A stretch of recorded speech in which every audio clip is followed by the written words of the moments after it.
So, Final Fantasy 15, eh? I've been a Final Fantasy fan since about 99? Yeah, 99 was the first time I played one. My friend had Final Fantasy 7, though the first time I owned one was Christmas 2000, when I bought Final Fantasy 8 with my Christmas money. And pretty much since then, I have spent way too much hours, way too much money on Final Fantasy games. This pretty much was my favourite game series as a child. And even now, it's still up there as one of my favourites. Though it's been a bit up and down recently. I never finished Final Fantasy 12, but I think it's a really good game. Final Fantasy 13 is a mixed bag. It looks nice, but it lost my interest quite quickly. I never played any of the sequels to Final Fantasy 13. Some of the side games have been fun. Theta Rhythm in particular, I think, is one of the best rhythm games ever made.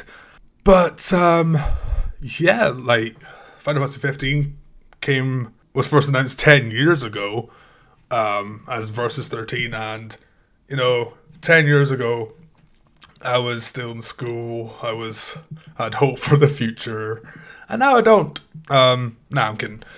But yeah, it's just finally getting the chance to play Final Fantasy 15 was quite the experience. And so I thought, I've been a fan for a long time. I've played pretty much all the main Final Fantasy. I've not played 14.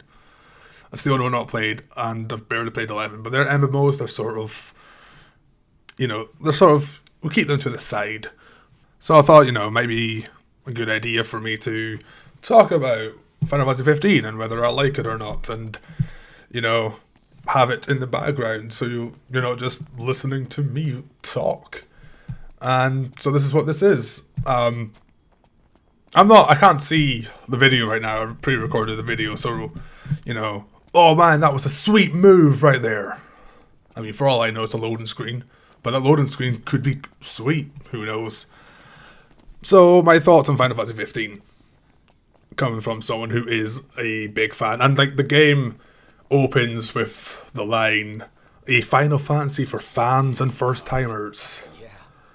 And I can definitely see first timers coming into this game and being okay with it, because it's not like any other Final Fantasy. Like, you could just go into this without playing any of other Final Fantasy and you'd be fine.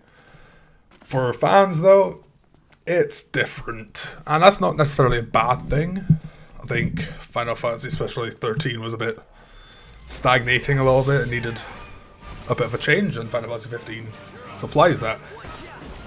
So I'm just going to talk about the main talking points, and I think the main change between Final Fantasy 15 and all the other ones is the combat. Final Fantasy played around with real-time combat. I think the MMOs obviously are real-time, and I think I know Final Fantasy 12 was sort of real-time, but it was still sort of RPG. But Final Fantasy 15 feels more action-y than all the other ones. And that's fine. It makes the battles visually quite nice. It took a little while to get used to with the whole blocking thing and attacking, and sometimes you'll be attacking one enemy and another one will come behind you, because it's very rare that you'll be attacking just one enemy. Most bosses, I think, are just like one guy. Sometimes have minions, but for the most part you're taking on groups of enemies, and you've got to basically watch your back and also watch both sides and watch above you, even watch below you sometimes. And it can be a bit much, but as long as, if you're not attacking, just hold down the square button and you block, and it's fine. But it takes some getting used to. But no, it's fun once you get used to it. So I do like the combat, and from what I can tell, it looks like Final Fantasy 7, the remake, will have a similar combat style, so it's good practice at least. The one thing this game doesn't do well is magic. Well, it does it sort of well. Because it's real time, they decided to make magic almost like grenades that you make yourself. You can like absorb elements out in the field and you can use that to create spells. And that's great. But they act like grenades, and if you're not careful, you will kill your teammates. Which, you know, I've done quite often already. Never had the game over yet. But then I'm only on chapter 3, been doing a lot of side quests, and I'll talk about them later. But, yeah, so I'm not a big fan of the friendly fire with the magic. Because I get that it's a big risk reward, and like the magic is extremely powerful. There's been times when I've been able to wipe out an entire like army of soldiers in seconds, because if you do like 99 of each element you get, and then put on the Magitech booster, you get a spell that will cast 5 times and it will do damage into the 5 digits if you add it all up. It's kind of insane. It's kind of awesome. But I can't use it because otherwise it will... I can't use it in most scenarios because it will defeat my teammates and kind of need them alive. But yeah, the game is pretty easy. I've not come across any bosses that have given me any trouble, but I am very over-leveled at this point. And that's because of the open world. Taking the game into the open world was a very good idea in some ways. Because it is, the way the combat works is, like, it's not like in the previous games where, like, the screen will shatter and you get taken to some arena and then you take turns bashing each other with sticks. It's instant. You walk into an enemy and if they see you, you get put into battle. And it's a good fit for the open world. But the one thing about the open world is it's quite nice. It looks really nice. I'm only into the second region. So the first one is very deserty. The second one is very swampy. And yeah, they look nice. I don't say the graphics in this game are mind-blowing or anything, but it looks nice. Good art style. The one thing that is mind-blowing graphically is the food. So one of your characters, Ignis, can cook food. That's his special skill. And whoever designed the food for this game deserves not just a raise, they deserve 3 raises, because I have never seen food in a video game look as delicious as the food in this game. It's insane how good it looks. It looks like real food. And that's something most video games are just happy with putting like a image of something that vaguely looks food on top of a bowl, and that's it. No, this looks like real food, and it's something I kind of want to do next year, is to sort of like recreate these plates in real life. I'm not a good cook, so it'd be a good challenge, but I'm getting way ahead of myself. But yeah, like there's so I got the game on Monday, it arrived a day before it was supposed to arrive. On Tuesday, I did not progress through the story at all. I was just doing side quests, and still, I'm only on chapter 3 and I've been playing for 16 hours. Now, I think the main reason for that is they do sort of front load a lot of the quests. Yeah, they kind of need to front load all the quests, because at one point, they take away the open world for a while, and, they kind of need to do the quest before then, for the most part, because otherwise, by the time they're finished that part of the game and get back to it, I think the open world comes back at the end of the game, like once you've beaten the game. I don't know. I've not gone that far. I've been trying to avoid a lot of spoilers for good reason. But yeah, obviously if they do let you go back into the open world after the game, you don't want to be doing level 5 quests anymore. So I can see why they've completely like just thrown quests at you.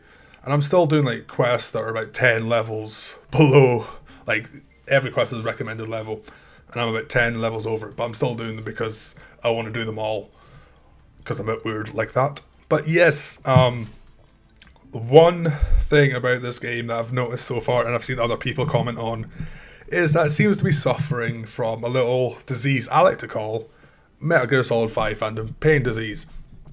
I was just going to call it the Phantom Pain disease, but that's already a medical thing. so it wouldn't make sense. But yes, if you've played Metal Gear Solid 5, you'll know what I mean. And but basically, Metal Gear Solid 5 Phantom Pain Disease is when you take a well-established franchise into an open world. And the gameplay is wonderful, but they haven't adapted the story to fit the open world. And it becomes, even early on, it becomes very apparent this is the case. So I think in Chapter 2, a big story element happens. And if you've not installed the Day 1 patch, by the way, I don't think you'll see it, because it's a scene from the film that they added into the game last minute. And it's a very major plot point, and I'm intentionally being vague as to not spoil anything. And because I reckon a lot of people might get this game for Christmas, so I'm not going to spoil any of the story. But yeah, like, so this big event happens, and it's supposed to have this big effect on Noctis, especially the main character. And then, you know, that scene happens, and then like 10 minutes later, you're chasing chocobos around. And it's kind of like, it's clear that the story was made before the decision to go open world was made.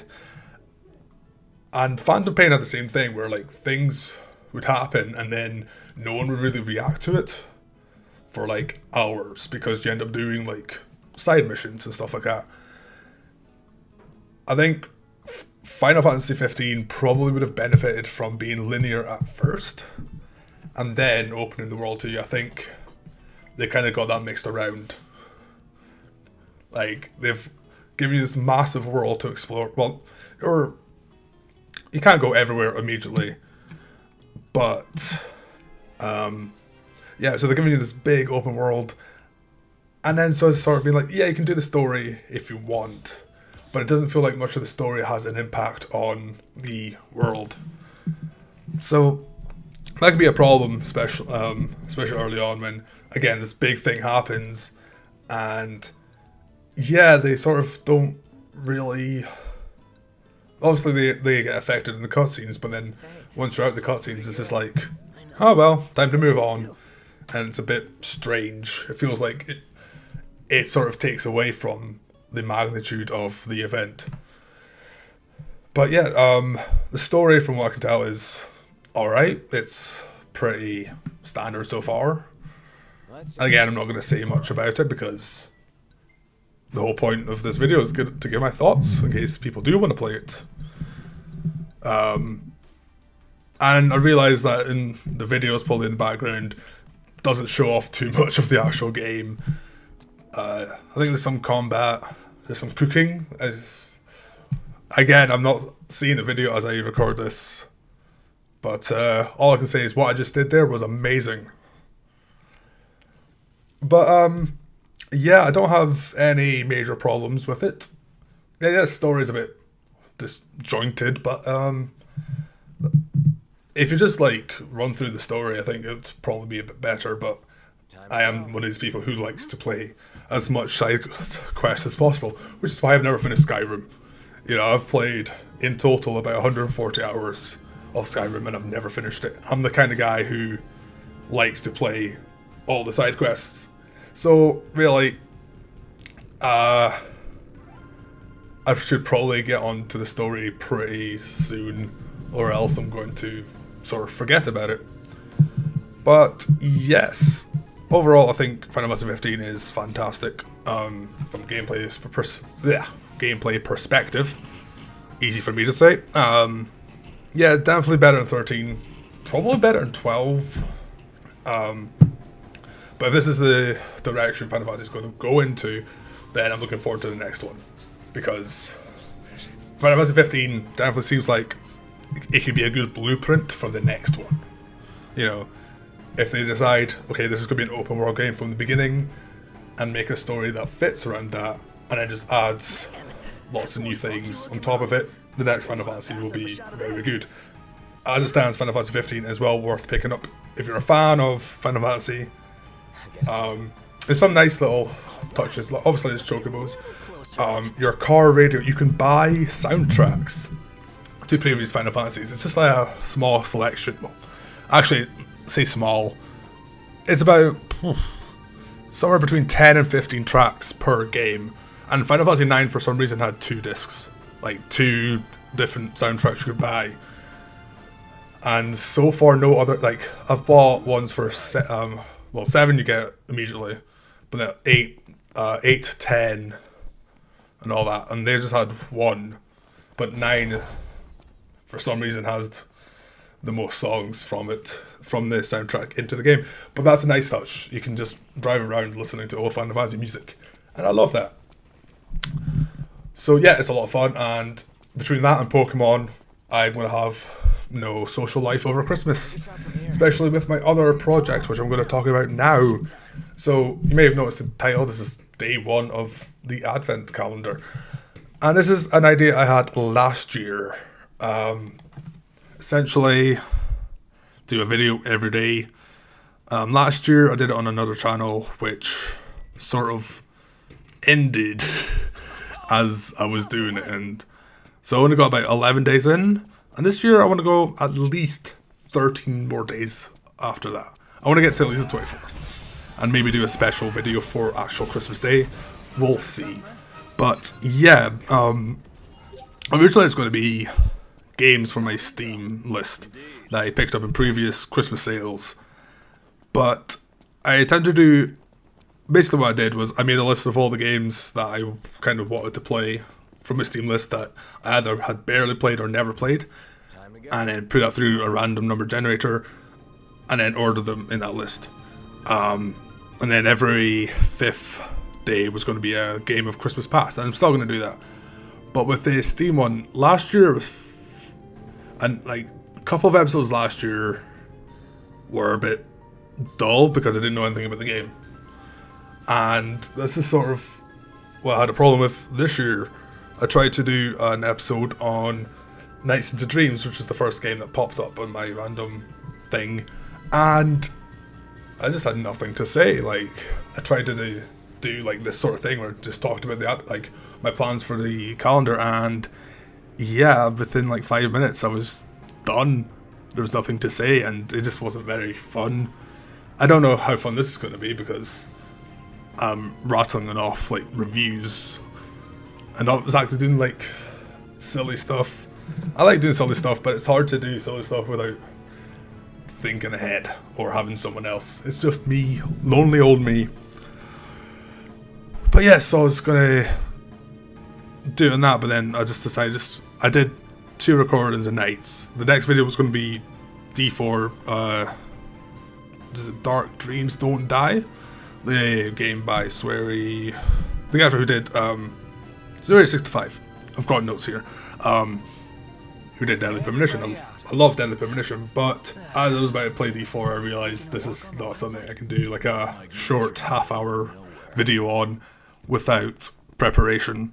Because the idea was just going to be totally unscripted, unedited videos of me just playing these games, but they weren't interesting, so I decided to scrap it. I might still do some, but for the most part, so today's video is a very last-minute replacement, which is probably why it's a bit disjointed and weird, especially like me speaking is did not put much thought into this. I would just sort of scribble down a few notes. I was just like, okay, that time to record. So yeah, this is happening on the 1st. I want to try and get like a couple of days in advance, so I have it ready for the actual day. But yeah, so instead I'll be doing a lot more videos on sort of like snapshots on what I plan to do for 2017. So there's gonna be like another gaming memories video, because that is going to be my main thing for a while. And yeah, I've got 1 episode up, but I've kind of been slacking another one because of uni work, and since I've got a month off uni, I want to try and get as much work, like this sort of work, done. So when we get into 2017, I'll still have a good backlog. We'll see how that works, because I've got like actual work to do as well to earn the dollars. But yeah, that's basically what's going to be in the calendars. Just a snapshot of what's I'm going to do 2017 when I officially start doing stuff for this channel. I've got a couple of videos up already, but nothing amazing. Nothing like solid. They're all just ideas I've just thrown up there. Or in one case, it was a stream highlight, which I do have another one of, which might be a calendar video that I need to edit together, where I basically got my friend Blake, whose channel I'll link down below, to do a story for me in another stream. A proper one is like half an hour long, I think. So that'll be coming up eventually. I need to edit that together. But yeah, so basically that's my plan for the next month, is to do a video every day. It's gonna be a variety of things, and hopefully they'll be fun. That's the main thing. Sorry I've kind of been rambling on. Hopefully I've edited out all the points where I just forgot what to say. And if I haven't, then sorry I had to sit through that. But yeah, in conclusion, Final Fantasy 15 is awesome, and hopefully this month of videos will be awesome too. So yeah, look out for that, I guess. Well, that's all I have to say. So, you know, could end this in a nice funny way, you know, but instead I might just say bye and stop recording. That might be a good idea. I should probably do that. Or should I?